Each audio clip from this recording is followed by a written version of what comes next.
लागे न मान सुना ए हो सहना मोहो तड़पता दिल जान देखो हर क्षण हो।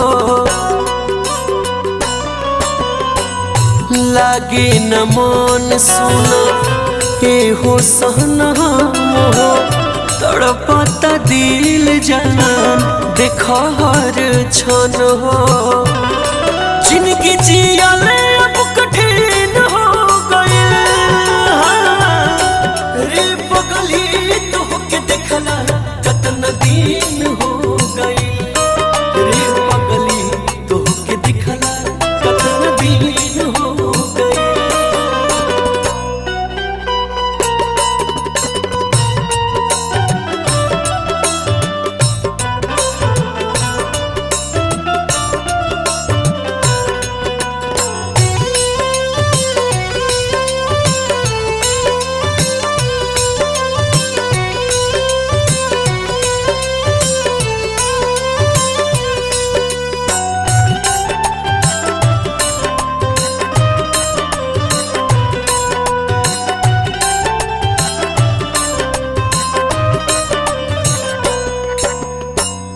कतही सुरतिया आवे ना नजर हो तनिको हे पगला के लेलू ना खबर हो।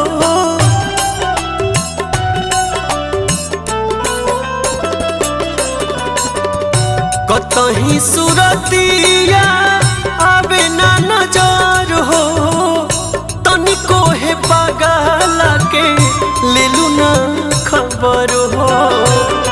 जिनकी पतझड़ जैसे सीन हो गइल रे पगली तोहके देखला कतन दिन हो गइल रे पगली तोहके देखला कतन दिन हो गइल।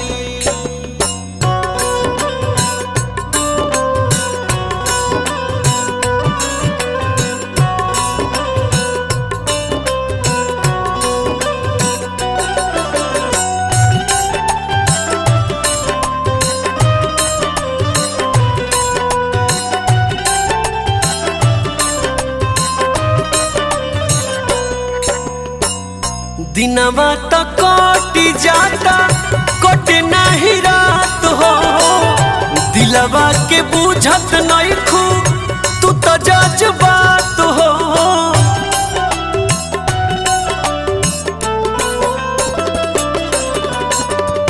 दिनवा तो कटी जाता कटे नहीं रात हो दिलवा के बुझत नहीं खू तू तो जज्बात हो। गम के दीपक सब खीन हो गए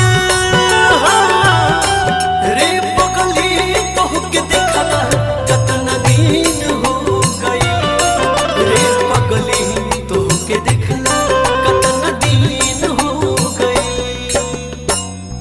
जिनकी जियाले अब कठिन हो गए